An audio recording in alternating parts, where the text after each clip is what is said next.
of Shape You. Okay, recording is in progress. My name is Edward Puig. I am with GNE Finance, one of the partners of the consortium of Shape You.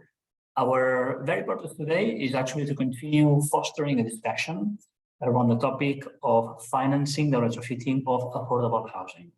So the webinar today is part of a series of 6 webinars addressing this subject.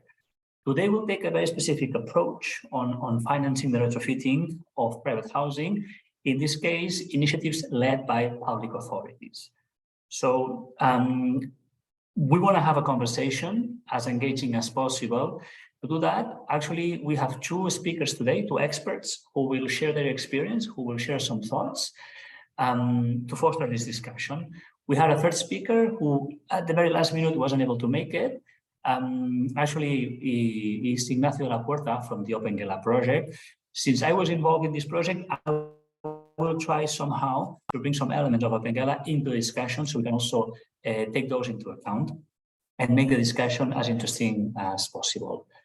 Now, before we start, a couple of housekeeping notes. As Albert was saying, this session is being recorded, so it's also available to those who couldn't join today, and for those who will have time to watch it later on. Also, to facilitate the viewing of the session, your microphone and your camera are disabled. So, but we encourage you to send your questions, send your comments through chat, because my colleagues will be in the background gathering those questions, gathering those comments, and will be also be shared in the discussion later in the session. Good. Let's move forward. So this is the agenda of the session today. Before we enter into the keynote and the discussion, I will give you very quick notes for you to have some background and some context about Shape You and this series of webinars. And then we will shift gears and give the floor to the speakers and start engaging in a conversation with them. Let's move to the next slide. Exactly. So for you to have a very quick image and understanding of the Shape You project, we call ourselves the European Affordable Housing Consortium. Basically, we stand for fostering affordable energy renovation of households in order to march forward actually to the energy transition, while including also very important vulnerable groups, vulnerable people. So that's why we call this initiative affordable housing. We also believe, and that's what drives most of the action of this project, is that to accomplish this, to fulfill that mission, we want to provide useful and relevant information to all the key stakeholders in this process and in the value chain. And one of the very specific and actionable initiatives is this series of webinars that addresses the specific topic on financing and how to finance these projects. Here is the list and the logos of all the partners of this project. It is a complex initiative, so it requires, well, a varied and diverse group of stakeholders and actors to make this a reality. Actually, I'm going to take advantage of this stand to send a thank you message, and in particular to Housing Europe for organizing the webinar, as well as to Energy Cities, Nerea also from ECTP, and James Thorogood of Builder Cities for helping in the dissemination effort, something that we feel and believe is very important, to reach out to everyone out there trying to do something that is aligned with the mission of our project. Good, moving on. So in very practical terms, the main activities are, as an example, the webinar today, which is part of a series of webinars, but we are also taking other actions that we believe are actionable and very practical, such as setting up a one-stop shop for those players who are trying to accomplish the same mission as we are. We carry out some peer-to-peer mentorship program in which we will help others following the example of Shape. We also develop very actionable, very, let me say, user-friendly, reader-friendly guidelines and blueprints that can give very practical guidelines again, and elements for others to take over the effort of SHAPE and replicating what we're trying to do. And as well, since this is a project supported by the European Commission, we also produce or offer some policy recommendations that may be taken into account in the legislation effort that the Commission is leading. Okay, so as I was saying, this is a third webinar of a series of 6. So just for you to note the dates and the topics, the more specific topics that will be discussed in the future. And for those who were not aware or who were not able to join the previous webinars, let me reiterate that those are available on YouTube. Just look for ShapeU and on YouTube, and you will see all the available content up there. So I'm going to shift gears here. Next slide. The objectives of the webinar today, we have 34 objectives that we would like to touch upon. As we were saying at the beginning, our very intention today is to have a discussion, a lively discussion, an engaging discussion with you, and making sure that we address some of the topics that we thought are relevant for this topic, for this subject, for this challenge. Of course, in particular, is how to mobilize financing and understand better if and how financing is actually instrumental or not when convincing homeowners to make the very difficult decision to renovate their homes, and in particular for those vulnerable groups, what role play grants? Are they needed? Are they not? How difficult are to get them? Françoise and Sylvia will tell us plenty about that. Also, in terms of the loans, financial products that are available out there. At the same time, some innovative financial products will also, most likely, Françoise and Sylvia will bring into the discussion what role, what incentive, what impact the next generation funds are having into this specific challenge. And other incentives or other financial objectives that can also facilitate the deployment of finance, such as the role of the cost of the neutrality. So all in all, these are some of the topics and the main objectives we ask our speakers to address, to give us some bones to chew, and in the end have an engaging discussion. So having said that, having set the tone of the webinar of today, I'm going to introduce our first speaker, Françoise Refabert. I have her bio in front of me. It's a very long bio because Françoise has plenty of experience on the ground. But I'll share 2 or 3 elements that I believe are relevant and very important for the discussion today. And I think that can help the audience and those watching the webinar to understand better the points, the ideas, the challenging thoughts that sometimes Françoise likes to bring into these discussions. So Françoise actually is co-heading Energy Demain, which is a consulting firm based in Paris. They are very much specialized in energy and climate policies. And their mission is none other than facilitate the energy efficient renovation of households, particularly regarding access to financing. So as you can see, the mission of Energy Demain is very case in point of the webinar today. Also, Energy Demain develops methods and management tools that are used actually by local authorities and national administration and agencies in France.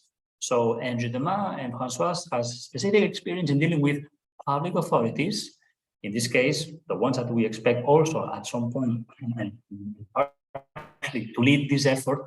So she can talk a lot about how to help, how to support, and how important is the leadership from the local or the public authorities. Also, I think it's relevant to mention that Françoise has 24 years of experience in banking, so she understands well the dynamics, the interests, the incentives, or the difficulty to bring a financial product to the market, so it's available, it's affordable for homeowners. Also relevant element is that Françoise and Energy Demain are leading another H2020 project called ORFI, that stands for Office of Renovations and Financing for Energy Efficiency. So again, another project working around trying to crack the nut on the promoting energy efficiency at household level and how finance can play a role in this. Having said all that about Françoise, I'm going to give the floor to her. And Françoise, thank you for joining us today, and looking forward to hear your thoughts and your experience on the ground. So thank you very much, Edward. You want me to start right now? Okay, so I'm going to show my screen.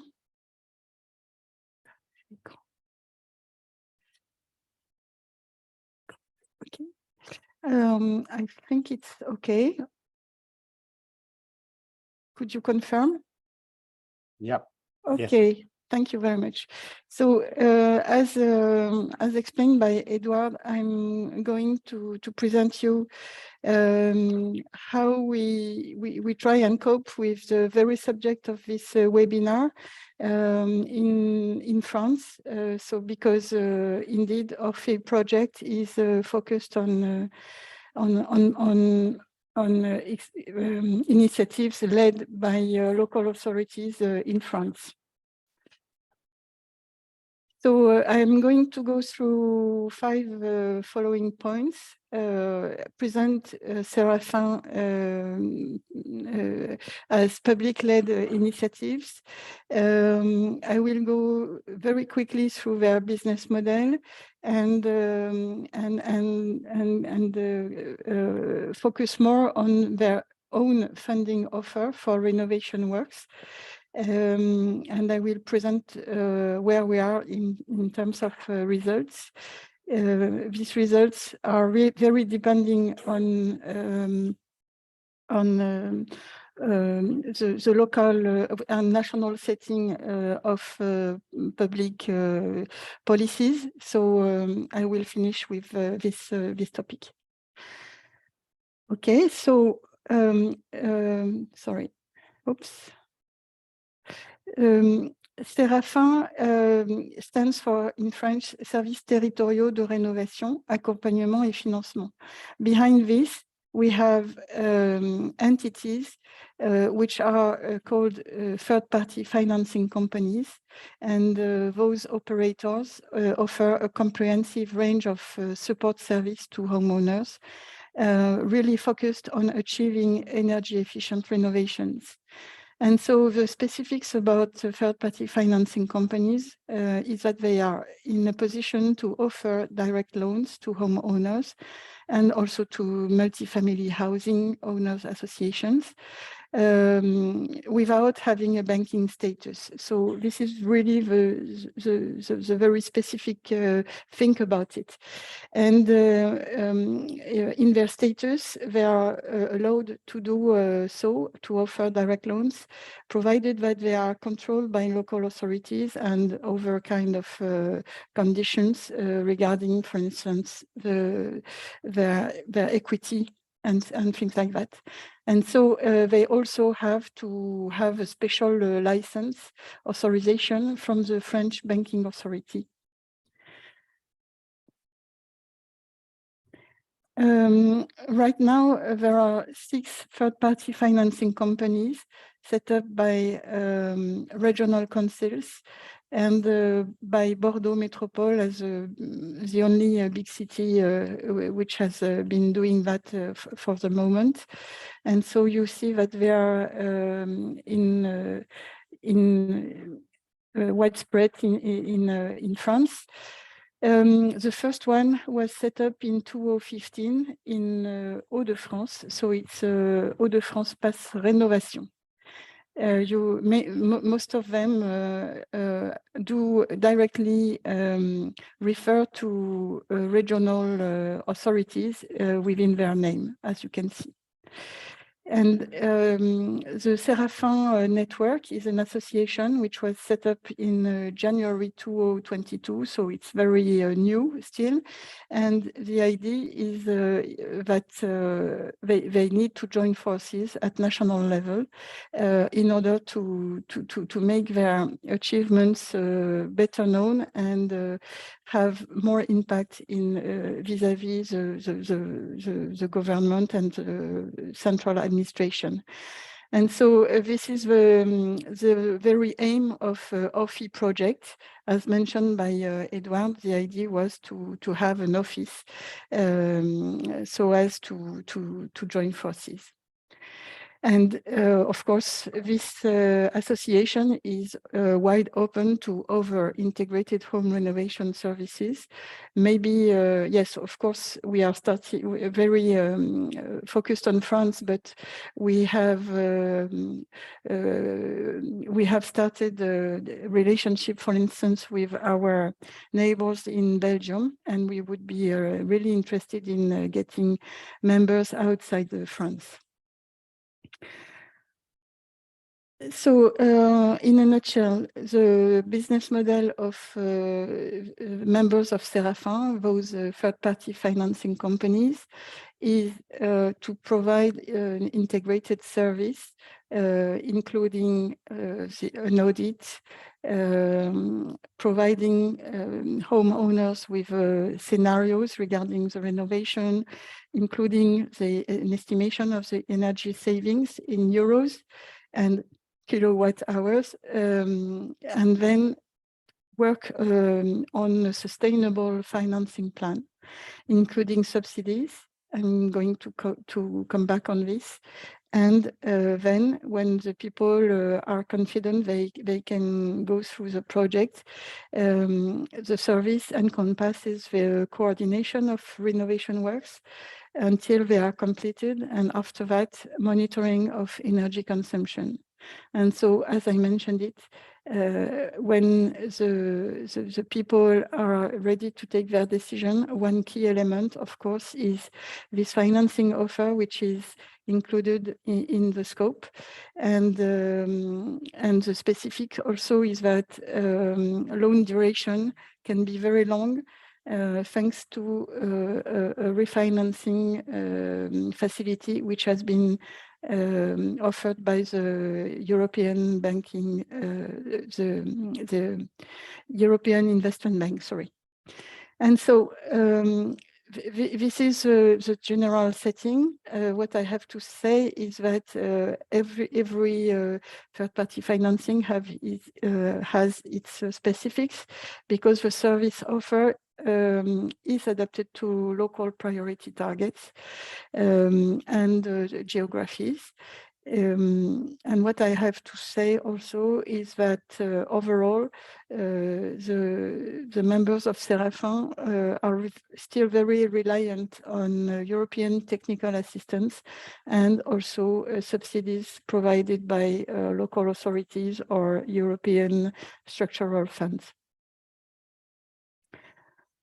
So just to give you an example of what it means in the oldest, if I may say, third-party financing in Hauts-de-France, it's a team of, let's say, 20 plus people, plus operators which are widespread in the whole region.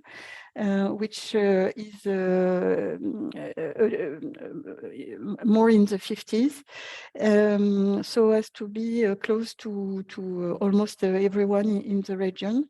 And so with this kind of staff, the operation is getting to know new prospects in the range of 4,000 per year, achieving energy audits in the range of 1.2 thousand for individual houses, and for let's say between 10 and 20 condominiums. And then when it comes to renovation works, the figures lower to, let's say, below 500 individual housing and 3 to 7 multi-family buildings. So all in all, the completion rate of Séraphin is about 20%. And really what within the association we are striving to achieve is to increase this completion rate so as to reduce the cost of service, because the prospect stage takes a long time and is not is not paid by the people taking advantage of it. So now I come to the funding offer of Séraphin, so as to explain how it is designed to be affordable to low-income people. So this is the case of a single-family home. We see that in average a deep refurbishment was in the range of 45,000 euro last year, and unfortunately prices are up, and so right now it would be rather 50,000 euros, and we see that the contribution of subsidy is large, but is also depending on national aid schemes, which are quite complicated schemes, and basically provide subsidies according to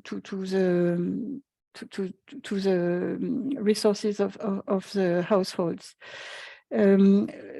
So you can see that it's really through the proposal of 25-year loans that Eau de France Passe Rénovation is able to make the whole project available. However, so this is a zero interest loan, which is a national scheme, and what we now are trying to push is that this source of funding right now is available for Eau de France Passe Rénovation, but not really in other regions. So we are trying to push and advocate that it is available throughout France for third-party financing. And so the last thing to say is that those grants, generally speaking, they are not available before you can show the result and invoices, which means that people have to advance the money, which is a great difficulty. And so we cope with that as all third-party financing companies are in a position to advance these subsidies. And the same for co-owners in a residential building. Generally speaking, the financing requirement is lower, but really it's it can be very different from one case to the other, according to access to subsidies for the condominium and for individual owners. So I go through how are managed the process to assess the affordability of the financing and the capacity to repay. So it means that we have to be very careful in assessing energy savings. So it's assessed in final energy, so as to check that it will be consistent with invoices, and also we make it in primary energy, so as to cope with the regulations and be able to explain what will be the change in the EPC label.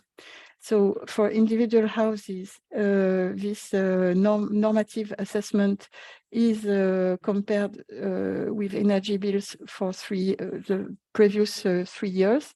And we also use a questionnaire so as to check that the usage of the dwelling after the renovation will be taken into consideration, especially if there are changes. For condominiums, it's important to assess this for the whole building and also by flat, according to how the charges of the condominium are attached to each lot and how owners do contribute to it. So there is a special step for condominiums because then you also have to check if the condominium as a whole is able to go through the process and especially in terms of taking decisions. So it means that on top of financial assessment, we also have an assessment of how the condominium is managed. And when co-owners are proposed to vote the project, it is then that we have the offer of participating to a collective loan. And it's only if the individual participation exceeds 20,000 euros that then there is an individual assessment of the ability to repay the loan. And so I'm not going to explain this into details, but I'll be able to come back to it if there is any questions. But compared to standard banking practice, we take it. Third-party financing companies take it very differently because we also see if an increase in the fixed cost, which is induced by the fact that people are taking a loan, can reduce energy consumption and give also a coverage against the rising the energy prices in case they are rising, and give better living conditions. So it means that we compare the repayment of the loan to the energy savings. We check how much is left to live on for everyone. And then we also take into account the loan to value, which is a ratio of how much is the loan compared to the value of the, not only the loan we are granting, but all loans, all existing loans, of course, so as to see what would be left to the household in case there is an emergency to sell the dwelling. Not because of for any reason. I mean, this is their life, and also we check if people are, reasonably managing their own money. Because if through bank statements we see that it's a mess, it's better to not to undertake such a big project. So basically, this gives a decision tree, and according to that, third-party financing companies give a loan with or not, but when the reason, when it's no, then really it's assessed carefully, just as it would be the case for a microcredit, for instance. And so I'm going through the results achieved up to now by the third-party financing in France. So here you have what is going on for individual house renovations. So you see that there has been a large increase since 2021 because of the coming in of most recent third-party financing company in Occitania. And what is also very striking is, as I mentioned it already, the fact that from audits to starting renovations, there is a huge discrepancy that we are trying to to reduce, and I will come to that in a minute. So this is for individual houses, and now the same for multi-family housing buildings. So you see the same discrepancy between audits and renovation projects which are actually undertaken.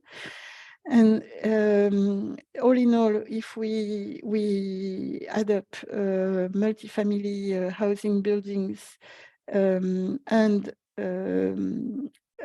individual houses, we come up in 2023 with the prospect of reaching, let's say, 8,000 renovations this year, which would be in the range of 15 to 20% of really efficient renovations, which are registered by the French administration.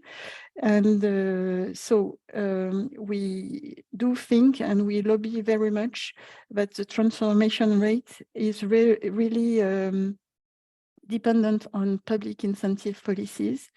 And actually, what is the challenge we are facing in France is to convince the French government to move from incentives which are available for piecemeal renovations and give a scattered landscape of incentives to a focus on only deep renovations and for the poorest households. So really, the idea that we should focus on where public money is needed the most. And to end up with my presentation, I would recall the priority for the Seraphim network.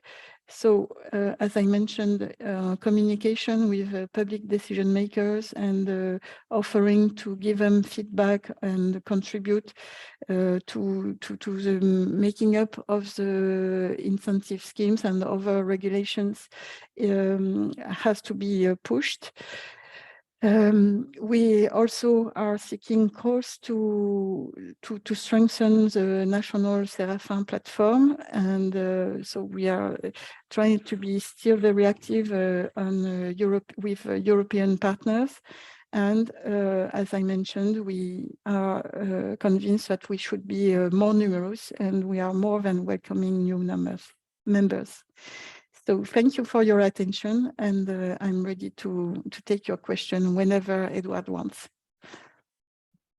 Thank you, Françoise. I actually have a number of burning questions, but I guess I will have to refrain myself and give first the floor to Sylvia, so we can have also her perspective, her experience, her thoughts on this very challenge, and then we can open up a discussion and throw some burning questions.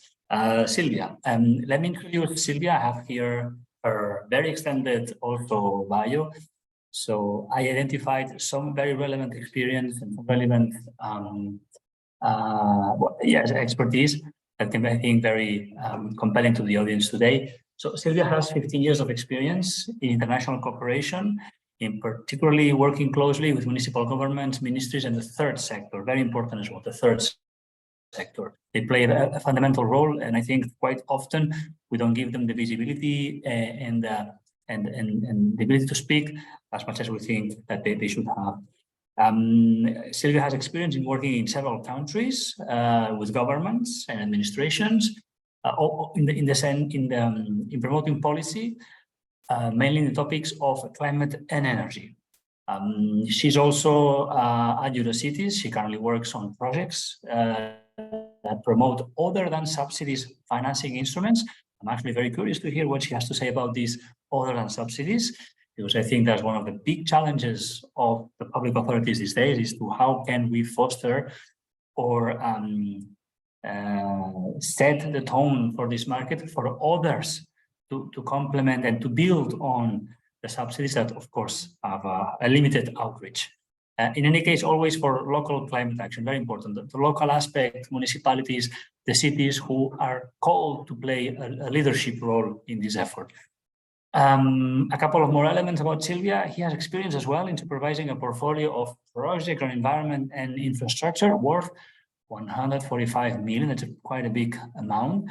And therefore the complexity, the variety on how to deal with proposals and how to grant funding and how to monitor the results. Also something that Françoise was telling us before, and some of the questions are actually about, okay, how do we measure, how do we monitor, how do we somehow make sure that the investments we do, that the money we deploy have certain impact, and we can also correct and refocus our actions to make sure that we have the highest impact as possible, given the limited resources. Finally, about Silvia, she also has a role in the European City Facility as country expert. The City Facility is a very interesting initiative. You should look it up, not only because Ginny is also part of this project, but in line with what we are saying and hopefully soon discuss is the role of the cities in pushing forward innovative models, such as the one that Françoise was telling us just a few minutes ago. So Silvia has experience in helping cities, in supporting them and providing them with information, with tools, with frameworks, in order for them to scale and replicate the initiatives in their countries. Actually, Silvia in particular is the expert assigned for Poland. So having said all that, Silvia, the floor is yours. Thank you very much for the introduction. The way you introduced me kind of makes me think I'm very old now. Let me share the presentation. My idea for today, for this session, was maybe a little bit different, to look at the angle of how to attract or how to write also successful applications for funding. And although I do focus and promote other than subsidies financing instruments, there are subsidies still available, and there are some issues, some mistakes that local authorities make, and then maybe they are surprised why their important and needed projects do not get funding. So I wanted to share my experience with that, because a big part of my career I spent working for the donor institution, for the Swiss government, actually on the top level of deciding which projects get funded and which don't get funded. And I think that might be interesting for you.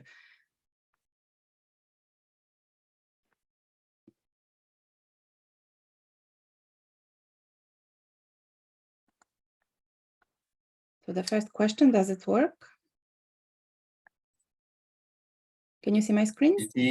Yeah, we see the moderator's view. Moderator's view. And you would probably want to... Maybe when choosing what window to share, there should be presentation of PowerPoint. Let me do it again.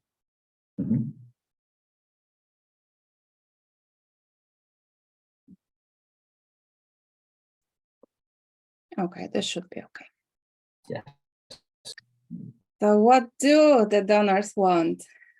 Apart from spending money on time, because that's always a big issue, and a lot of pressure on the donor institutions to really spend the budget that was claimed to be important. When you are applying for funding, it is very important to understand that there are different priorities various funding institutions have. And this is something that you really need to consider. You really need to understand the priorities and the expectations on the particular program and particular donor that you are trying to get the money from. Not all donor institutions are the same, and this may mean not only the requirements in the sense of the scope of the project, in the topic of the project, but also the approach of assessment of project proposals, the degree to which donors want to get involved in adjusting project proposals before they are approved. This can happen. This actually happened on a program I worked on, and that allows more involvement, but it's also a difficult thing for applicants at the beginning. So this is very important to remember that there are different approaches and that there is no one size fits all when it comes to applying for funding. I will use the Swiss enlargement contribution as a case study and as a basis for what I'm saying. This was a Switzerland flagship program, cooperation program with the European Union. Basically, as you probably all know, Switzerland is not a member of the European Union, but works very closely with the EU and has the opportunity to benefit from many measures that EU member states can benefit from. So some time ago, Switzerland decided that they wanted to proactively offer some compensation, not membership fees, but some kind of a budget to contribute to development of the newest EU member state. And Poland was one of those countries that received support, actually the largest pool of money that received support. I worked on the largest thematic area, which was environment and infrastructure, focusing mainly on energy efficiency and renewable energy. And those projects were quite large, around roughly 15-20 million euros each. So those were really transformational projects run by local authorities, often a group of local authorities. They would last, they would take around 5-6 years to complete. And an example that I think is most interesting for you is an energy project that covered 25,000 households. It was actually a program, those were 5 projects, but very similar projects. The beneficiaries actually cooperated very closely to also ensure that the quality was very comparable and equal. In terms of how they managed, the local authorities managed to engage the 25,000 families or households. There were very various approaches. And first of all, they had to clearly assess what was the interest of households to participate in this project, to invest in solar collectors, which were at that point, over 10 years ago, something that was not as popular as it is today, especially in the less developed areas of Poland. So there was a lot of convincing and a lot of trust that local authorities had to build. And this was one of the success factors, something that was really important, that local authorities had to be seen as a trusted institution where households could go to for advice, and they would be able to believe that the project would go smoothly. When it comes to any kind of energy improvement or renewable energy installation on private households, there are always doubts from people, from the owners, whether they would not be cheated by selling companies, for example. They don't know what to do, how to choose the best products, how not to pay too much, and then how to handle potential problems. Here, the approach was that a local authority, a project leader, would take care of everything for the households. They would announce one tender for approximately 5,000 installations or 5,000 houses. And the house owners didn't have to do anything. They just have to sign a contract with the local authority, promising that for at least 5 years, the equipment would work properly, and they would not get rid of or destroy what they would get. An important part was that because it was an early stage of promoting renewable energy in Poland, and those were poorer regions, there was a very high subsidy rate that was offered. Between 65 and 85% was actually contributed from the Swiss side, and therefore it was easier to convince people to chip in. Again, when it comes to how they convinced households, because that might be something you are interested in, there were various methods. For example, a very interesting educational and informational campaign organized through local schools. Teenagers were trained in, first of all, renewable energy topics, but also in how to talk to people, a little bit of negotiating skills.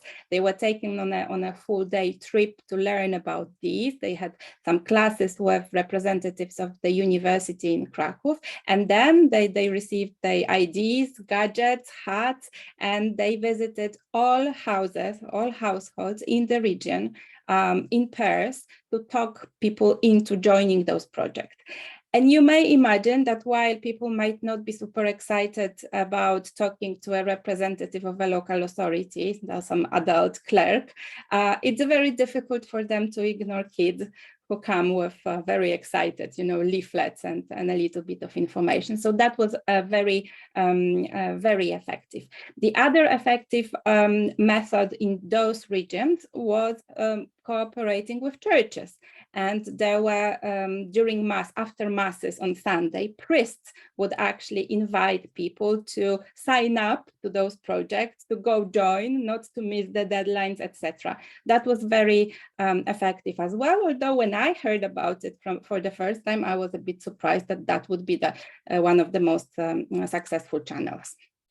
So in terms of of how to get the money and why sometimes seemingly good projects are rejected, you need to remember that there is a difference between projects and programs, and especially programs on the level of the donor institutions, funding institutions.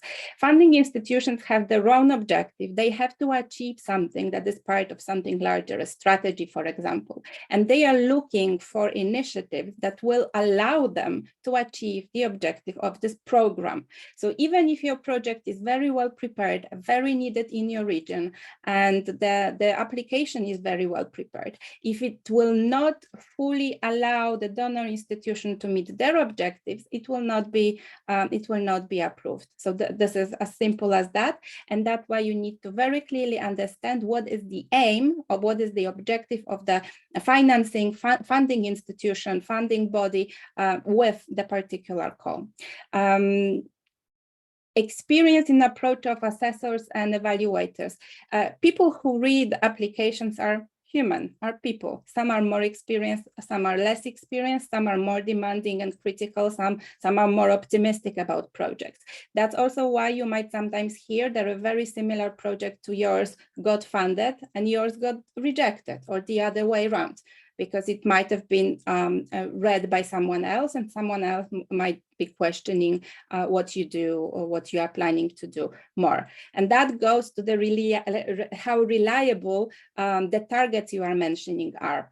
First of all, something that I often hear and my heart aches when I hear that is that many people don't understand the difference between outputs, outcomes, and impact. Often in, for example, Horizon projects, the terminology is KPIs, but KPIs is very, very broad. And it's very important to understand what you want to do, what this will lead to, and what this result, interim result, will lead to. That's why do make sure that you know what theory of change is and how to apply it, at least on the basic level, that you understand that everything should start from needs assessment. And even if you know your region very well, I sometimes hear, we've lived here for 30 years, of course we know what's needed. But is it really? Are you sure that what you think is needed is the most optimal solution? That's not often that clear. And also you need to be able to justify to the person who is reading your application. You might get a little bit frustrated saying, what can the person in another city know about my region? Well, you have to convince them that you know what's needed. And for that, do investigate and use theory of change. Do make sure that you properly understand the difference between outputs, outcomes, and impact. Taking the example of renewable energy, for example, outputs are the solar collectors you put on the roof. Outcomes is the energy savings you will have, or the CO2 savings you will have. So the collectors will lead to outcomes, and then outcomes will lead to some impact, for example, CO2 reduction in a region, which is more difficult for you to control, obviously. And most of the time, or even often all the time, you will not be responsible for achieving the impact. You just need to inform the assessor that you know what will be the impact, but you are not responsible for this. Measuring impact is actually part of evaluation. It's something that is done a few years after a project is finalized, when it's like your story with the project is gone, but then the funding institution needs to prove to evaluators, for example, or to their auditors that they chose proper project and projects well. All this information is put into a log frame, and my recommendation is that even if a certain subsidy program does not require a log frame, meaning a table with a lot of this information, what you're going to achieve and a lot of numbers, do prepare it because it looks good, especially to people like me who assess projects. And when they see that someone does know the difference between these indicators, theory of change and log frame, it indicates that the risk for the funding institution would be lower. This is all connected later on with the possibility to run results-based monitoring. So really focus on what has been achieved and not what the wishful thinking is. And for this, you need to prove that you will be able, you have already at the starting point of designing a project, and you will continue to have access to credible data to prove what you have achieved, what this actually led to, and whether this money was well spent. Because remember that also donors, funding institutions, they get audited. They might get questions, why did you spend public money on this and this project when from the beginning it was not clear that they will achieve anything substantial? So that's why this is important. It's important to remember that they need to do proper risk analysis, proper risk assessment on the level of your project. And if this information is missing, even if your project gets approved, you might be put on a red list of those risky projects, and you might get more controls, more audits, more phone calls from people who will be really pushing you to give them more information. So you need to also try to be as least risky for the donors as possible. And if it is a large project where you are able to also have management costs covered, salaries, new desks, etc., you need to justify it well, because when someone reads a project proposal and there are a lot of salaries and a lot of office infrastructure, there is a little red light that lights up that maybe the project is also to be something positive for the office and not necessarily for the end beneficiaries. That may also lose you some points or put you on the risky list. But why should we learn to use public funds less? So basically, why am I interested in reducing dependence on subsidies, and why is it so important? You probably know that the current EU target for energy efficiency, for improvement or increase of renewable energy and reduction of CO2 are very, very ambitious. Thinking about Repower EU, for example. They are very ambitious. There is a lot to be done in a very short time to do it. It's very clear the European Commission has said very honestly and clearly many times that there will not be enough public funding for everything, that public funding can actually cover only around 20, maybe 30% of what needs to be done, which means that it's just not realistic to think that subsidies will continue coming. Most of the public funds, either way, will go towards loans, preferential loans, soft loans, etc. So it will not be the free money as we have known it so far.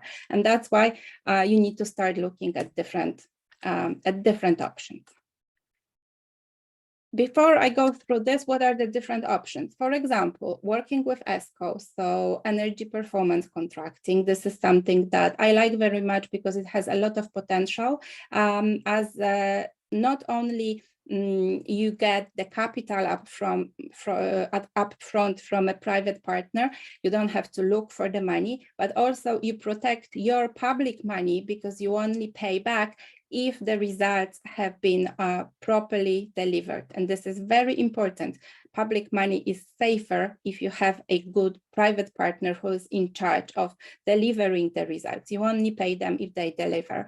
If anything is wrong, and of course you need to monitor and control it properly, if anything is wrong, it's in their interest to correct it. So they actually want to provide you with the best possible equipment that will work for many years.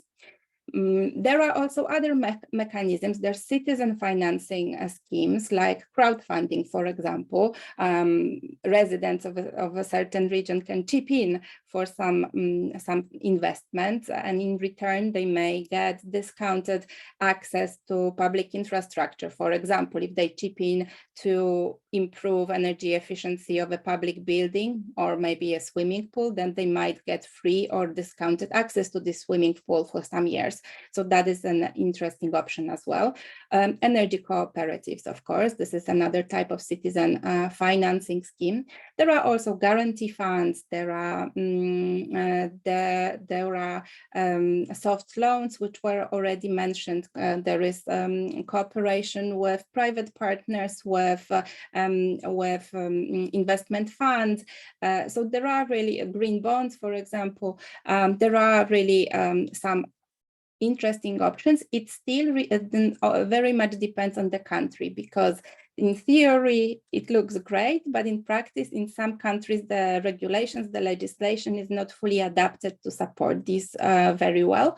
But the more interest, the better. And through projects like the one today, through other projects, also the one I work on for Eurocities, which is called Prospect Plus, a little bit of advertising. We want to pass on the feedback from public authorities around Europe to the European Commission and say, listen, yes, potentially it works, but there is still a lot of improvements that public authorities need. Remember that investors, ESCOs, philanthropy funds might have a different approach to public donors. They might be more rigid when it comes to assessing risks. Francois has mentioned this a little bit. They may require different format of information. They don't want to read project proposals as we know it from the public institutions, which are too long. They don't have the time to do it. And they are actually looking more on the financial gains they can expect, and of course the risks. So they require different type of information. So no copy pasting. You need to really adapt to the financing or funding partner and not expect that they will adapt to you and spend their time looking for the information if it's not really standing out for them. And if you don't have any previous experience working with investors, how can you start? First of all, don't be afraid to talk to them and to email them and to call and ask what it's actually like working with them, how long it takes to get their decision, what they expect, etc. They are very happy to talk with you because for them it's also a potential gain if you enter a partnership.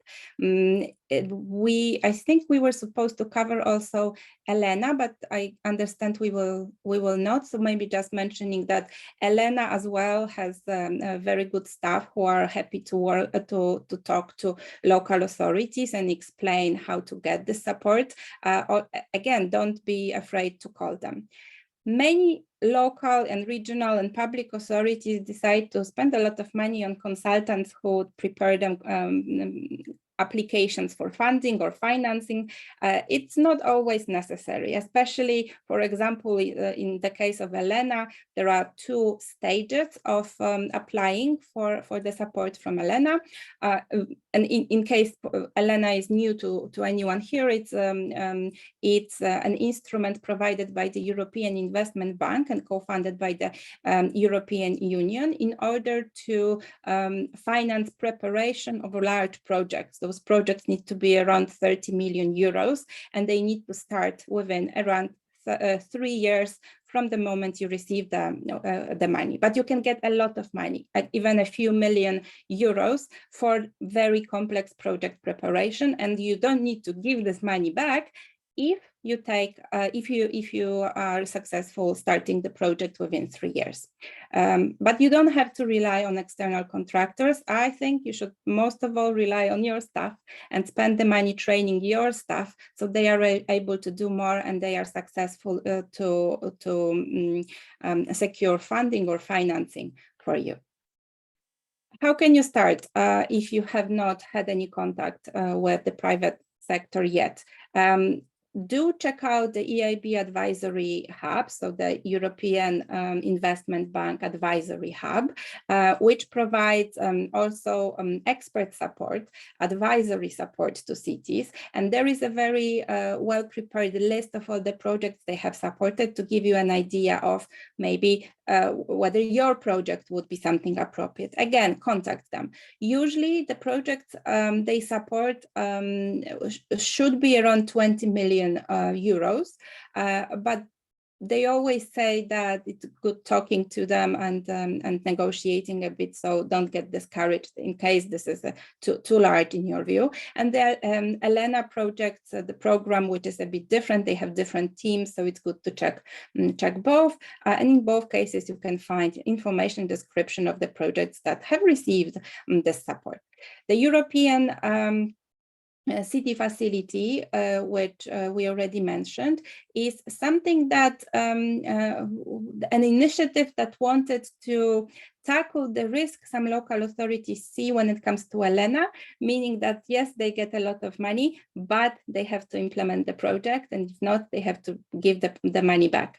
European City Facility gives you grants of 60,000 euros to prepare to investment proposals for investors. There is no catch, there is no risk if you prepare the investment concept with the grant, but you decide not to implement the project, or you, for whatever reason, are not able to get funding or financing for the project, or you decide to actually go for a subsidy instead of talking to investors, you don't need to give the money back. This is a push, a kick, a help at this very initial stage where you don't yet have much information, but you have a vision, you have an ambition, you have a dream for a large project. And at this stage, it's still a dream. So maybe you were not able to invest your organization's budget into something that does not seem that feasible yet. And with these grants, you can do this first step. What's important, at the moment, the 5th call of proposals is ongoing. It will last for another month, so you still have a chance to get the money. Go to their website, check what you need to do, and I really encourage you to prepare an investment concept. And then the Smart Cities Marketplace is also very useful to meet investors without any commitment needed from your side. You can meet various organizations, various private partners. You can ask them, or you can tell them about your project ideas, or it doesn't have to be a very concrete project yet. It might be an area that you want to cover. You know that you will need to do something. You can ask them what the conditions of working with them are, how long the decision process takes, whether this is a topic they are interested in. It's really very valuable. And the way you do it, you go to the Smart Cities Marketplace website. This is also an initiative supported by the European Commission. It's not a private initiative. You go to that website and you can register. You write a little bit about your organization. It can take, 15, 20 minutes, especially if you know what your interests are. You can describe a concrete project that you're looking for funding for already, or you can just describe the area that is important for you. And then the team that manages this marketplace will connect you with some investors who are interested in similar topics, and you will get one-on-one meetings with them for an hour where you sit down and you can discuss, and there is no obligation to later on work with them, or there is no price to do this. So especially if you don't have much experience with this kind of instrument, it's really a first step that I would recommend. And that's it from me, because I didn't want to talk too much on this. If you have any questions, I'm also very happy to cover them. Very good. That was plenty and very useful, and I think It was a very insightful and also inspiring presentation from Sylvia. And I think it combines very well with what Francois was explaining, which I think is a very specific, very practical, but at the same time, very ambitious and with big results of what's going on in France, being Serafin. Serafin is initiative led by a group of 6 regional governments who come together and to set up this integrated service that also includes this affordable financing. So I'm actually very happy to have you both in this webinar, because I think you have brought very practical, very down to earth, at the same time ambitious and inspiring tips, experiences, messages. Because in the end, as we were saying at the beginning, SHAPE is meant to provide these very actionable, very practical, very tangible elements that others can use. And having heard you both, I think that we have almost fulfilled that objective of the session today. I think we've gathered a number of questions from the audience. I think we also have a few questions that I myself would like to ask you as well. But before we enter into this discussion, let me reiterate that we are very glad to have you both today, because I think those were very useful and practical presentations. Excellent. So Alvaro, I think you have been gathering some questions from the audience. Do you want to start with those questions? I think there are some very specific to Francois about very specific features of the product, but also some questions about what Sylvia was presenting in terms of, okay, if I am a city and I want to set up something along the lines of Serafin, where should I start? And based on what Sylvia was explaining, what could I do? So Alvaro, maybe you can share some of those questions, and with that we engage in a discussion with Francois and Sylvia. Yeah, thank you, Edward. There are 3 questions focused to the Francois' presentation. First one is, are zero interest loans still available today, Francois? Yes, so indeed they are still available, although the interest rates have raised as everywhere in the Eurozone. And so it makes them all the most attractive. Great. Also to you, why is Occitanie so successful?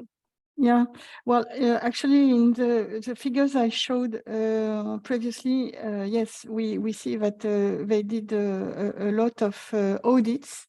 So they are mainly successful in realizing audits.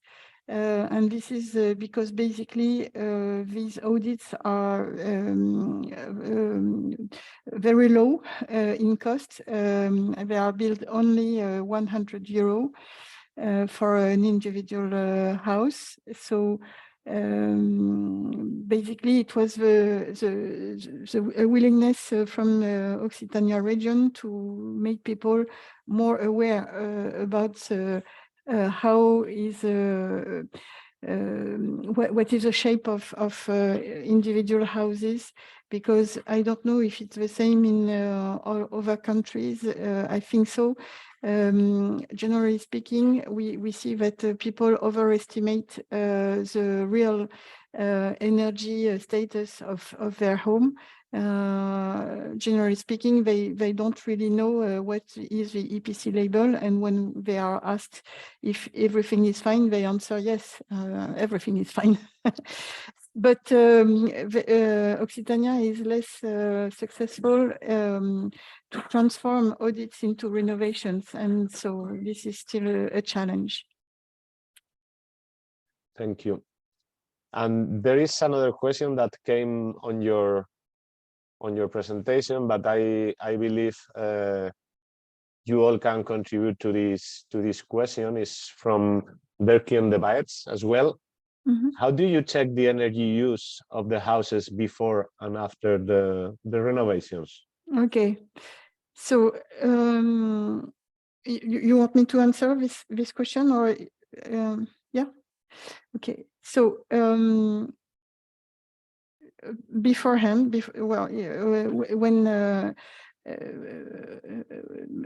beforehand, when it is necessary to assess what will be the financial means of the households, what is important is to get energy bills and to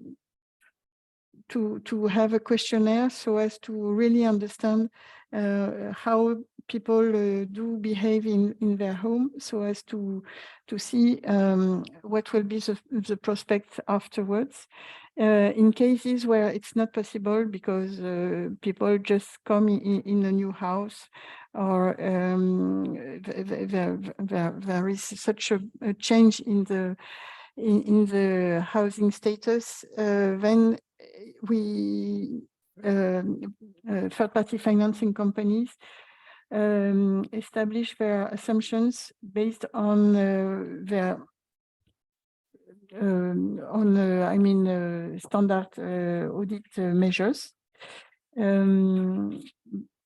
But in such a case, they will be less confident in the figures, and they will generally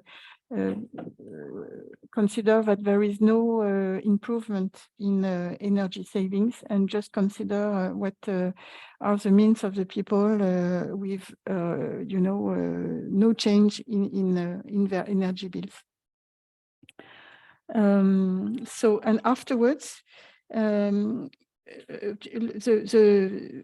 third-party financing company's service encompasses an offer to use a web service to collect consumption data, and at the same time to make people able to monitor their own consumption through devices like well, there are plenty on the market.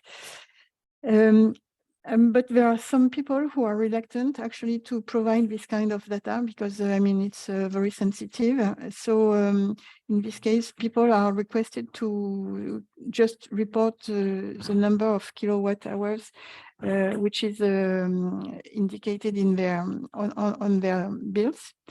And for those who do not want to provide anything at all, well, this is life. It's not possible.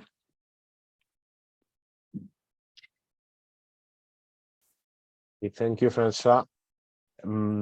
I believe there are no more questions for the moment. Carlos Prata from Portugal asked Silvia about regarding the initiatives she explains in UCT facilities, Smart City Marketplace, and Silvia answered him in the chat in case someone want to take the websites to apply for these initiatives. You have the initiatives there in the chat. And for the moment, there are no more questions. I don't know if you want to start a discussion regarding all the topics you were talking about. I'm actually curious because I see there's a question connects both keynotes. Consuelas was explaining about the financial product and the loan and the 25-year duration. I'm actually curious, what's the funding authority that is providing the capital or the funding to Serafin, or how you're structuring that funding so Serafin can offer a very attractive loan to homeowners? Could you elaborate a bit more on this? Because I think we can also connect with what Silvia was explaining on what sort of donor, what sort of initiative, or what sort of journey should a grouping of local authorities, should they want to replicate the example, which to me is inspiring, the case of Serafin in France. So could you please elaborate a bit more on, how do we structure this funding? Okay, well, actually, I'm afraid it's very specific on the French context at the moment. And so basically, third-party financing companies, they try to take advantage as much as possible from national schemes. And so this national scheme with zero interest loans is available to all banks, and the zero interest mechanism is made possible through tax credit to the lenders. And so the issue for third-party financing companies, as I explained it, it's a specific status.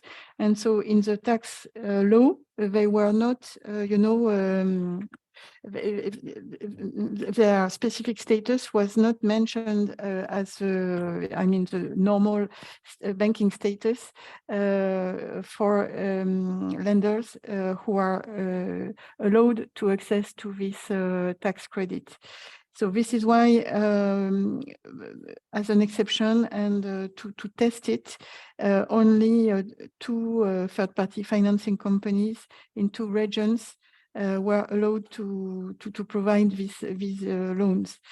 And so thanks to the Séraphin efforts, we are very confident that all third-party financing companies from 2024 will be able to provide it. For those who are not able to provide zero interest loans, actually, since their aim is to provide the cheapest and most attractive financing proposals to their customers, to their end users, what they do is that they have been very active to collaborate with banking networks, especially regional networks, so as to offer to those banking networks to provide service to the clients of those banking networks who are coming to their branches and say, well, I would like to lend money, to borrow money, to improve my home. Then, those banking institutions, after years, of contacts and they are ready to provide their customers with the advice of going and getting to the local third-party financing company. And this is working more and more, because at the same time, within OFI project and the Séraphin Association, we have been spending a lot of time and efforts to get to connect with national marketing teams of the main banking groups who are active in France. So I don't know if I answered properly the question. Maybe Yeah, I can so, add absolutely. to this. Please. Just some examples from Poland, for example, the National Fund for Environmental Protection, which is also responsible for managing both the national and EU funding, is offering to local authorities preferential loans. And those are not only zero interest, but if a certain energy results that was stated at the application stage are achieved, then and the applicants do not have to return, for example, around 15%. So it's a subsidized loan, and that's very attractive. And it's also why local authorities prefer to use that funding to working with banks. And on the other hand, the other example is that if you remember Elena from the European Investment Bank, banks are also eligible recipients of the Elena support. So banks can also apply with a project, which might be to mobilize investment of a 30 million plus euros in energy and energy related investments. And they may receive money from Elena, which can then subsidize their services. And either they can have additional support they can offer, for example, free advisory support, or they can have better conditions for the lenders. Sylvia, very interesting on this point. So you were saying that local authorities could turn into the European Investment Bank and ask for a loan. And what could these local authorities do with that loan? Would they be deploying subsidies, or would they do similarly as Serafan does, which is to deploy loans? Well, the EIB actually business? offers a few different instruments. So yes, they are working as a bank, so you can apply for a loan. They usually offer better rates than commercial banks because they are subsidized. The whole point of EIB is to support investments in the EU. So they are very much looking to support the transformation. On the other hand, apart from a traditional loan, you can also get this subsidy, meaning the grant, the ELENA grant, to prepare a project. So if you are preparing a very large scale project and you need a lot of funding to really kickstart it for the analysis, audit, etc., but also to mobilize local inhabitants, because it can really be a very broad range of activities that you consider as preparatory stage for the project. You can receive even a few million euros to do this, and you don't need to then give back this a few million euros. This is considered a non-returnable grant, provided you are able to start the project, because this is the aim. Another example, this is, I think, more commercial, so I don't want to promote any commercial fund, but this is just an example I know of.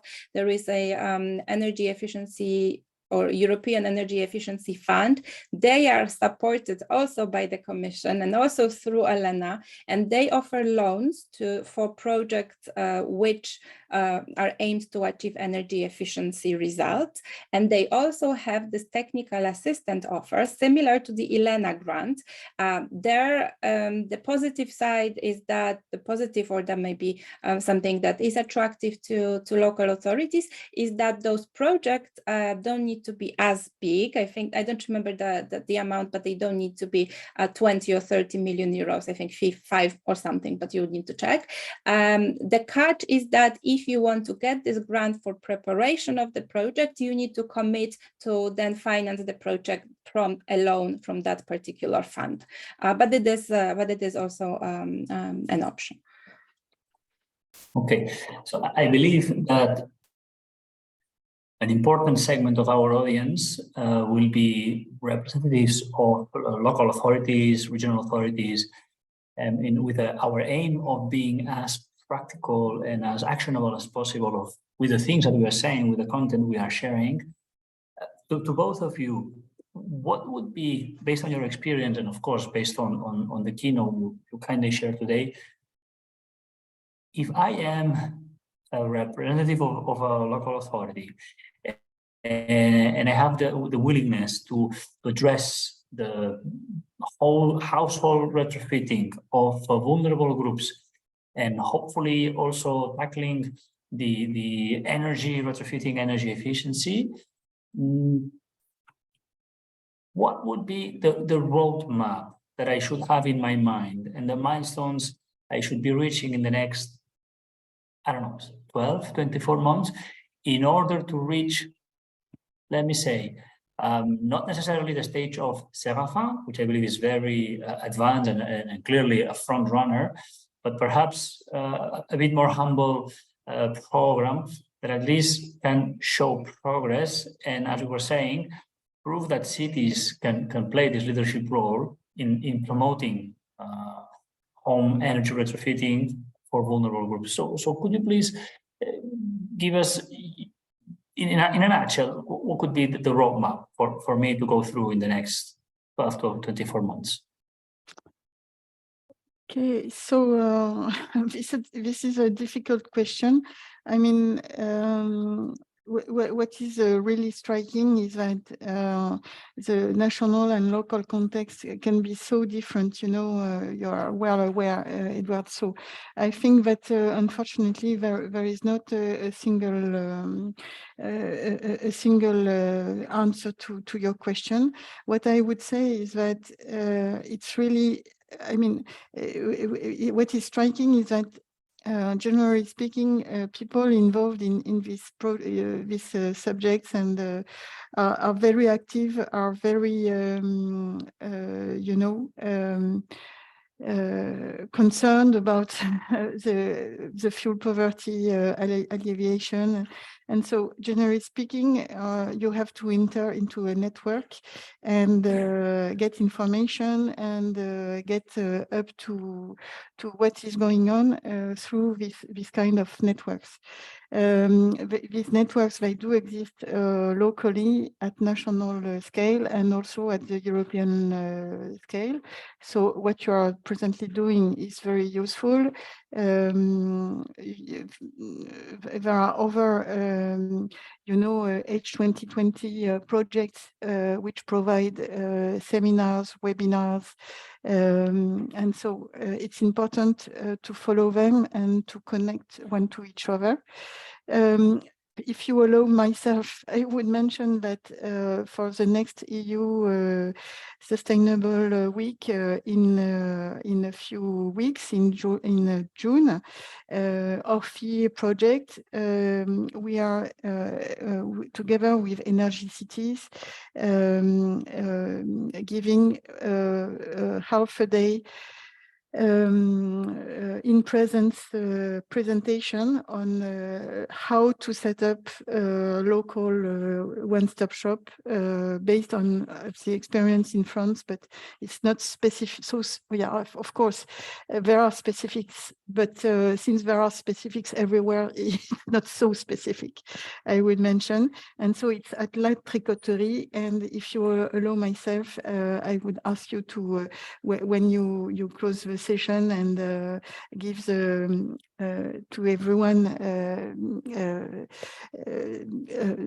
I mean, the conclusion of this webinar, maybe you can promote this event.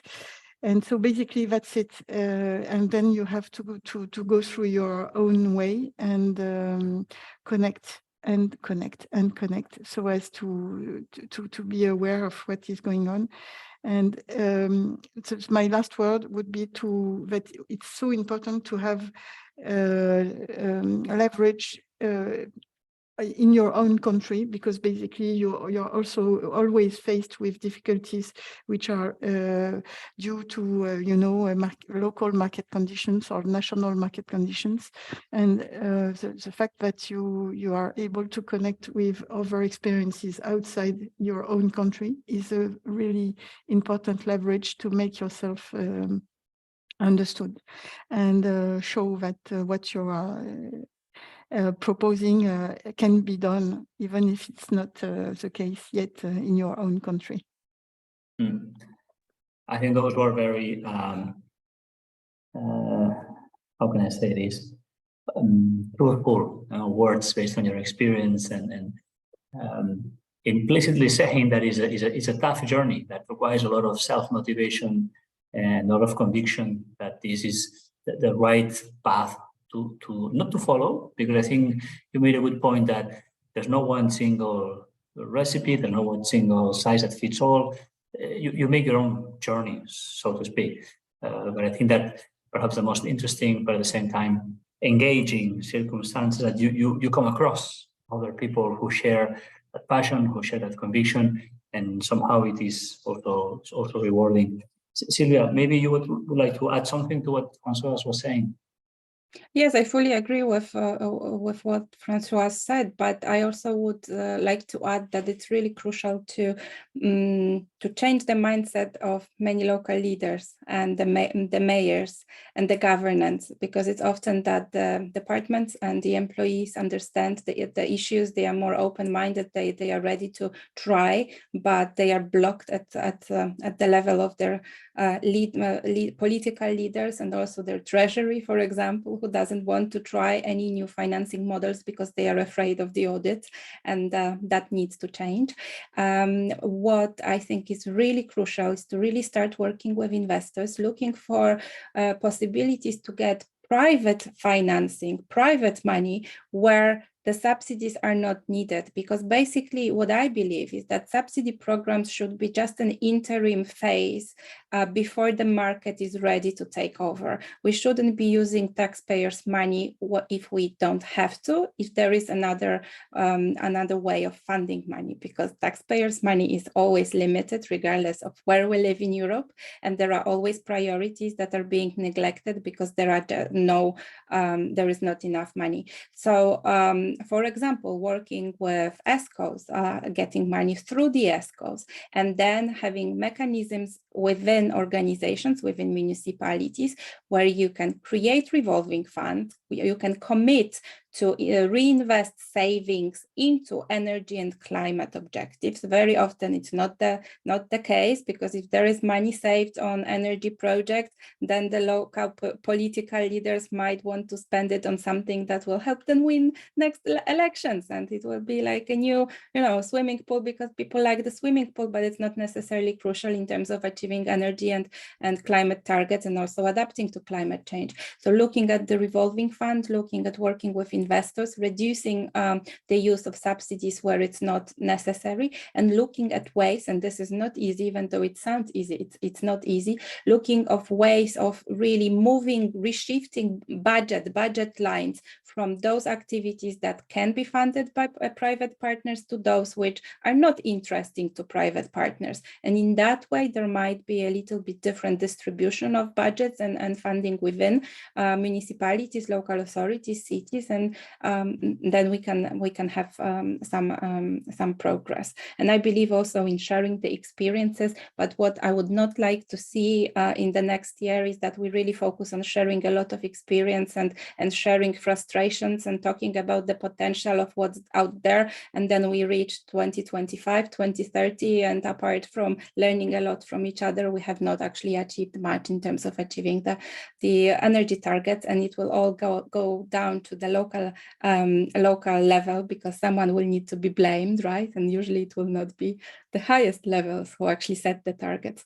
So yes, talking to local leaders, and also maybe trying to push more support or more influence of the local communities on the local leaders. Basically, that climate energy targets are a crucial part of any campaigns, political campaigns. And it's not about building a new McDonald's, which I often hear, like people want a new McDonald's, so they get a new McDonald's before elections. But it's really about educating inhabitants that what they need is energy investments, climate investments, and they should require this from their local leaders. This was a very motivational call to action, and I'm glad that we were using this channel and this initiative to send a message to our audience and to basically encourage them to join the cause, because we are a number of passionate individuals out there trying to do something about energy transition, and in particular doing that through households and buildings, which have a very important footprint in terms of CO2. Alvaro, any more questions in the chat that we could share? No, Paula Ferrando made a question, but it was answered during your interventions. Okay, good. So it feels that maybe with these two very passionate and honest comments from our keynote speakers today, Françoise and Sylvia, maybe we could start wrapping it up. And thank you both for your time and for your contribution. I think that was a very interesting, not only discussion, but in particular, keynote with giving clear examples, clear insights, practical tips, some specific initiatives that cities in the audience can actually go to and ask for more information. I think Sylvia was mentioning about the EU city facility. There's this also the city smart city marketplace. There's also scalable cities. There's Orphy in France. So look them up. And as François was saying, reach out. And as Sylvia was saying, talk to people, because we are all human beings, and actually we appreciate being reached out and asked questions, because we feel that we are not alone out there trying to do something for the energy transition. And yes, Francoise, to your request, I'm gonna insist on this initiative that is taking place during the Energy Sustainable Week in Brussels, the week of the 20th of June. It's an event that happens at La Tricoterie, which is a venue that is very convenient for this sort of peer-to-peer and group and workshops with other practitioners, but other also people who want to try to replicate these examples in their own regions, in their own municipalities.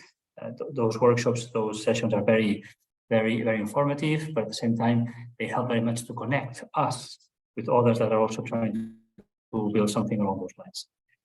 Okay, so having said all that, I'm going to also thank you, the organizers of the webinar, and in particular those in the audience and those who will be watching later on YouTube.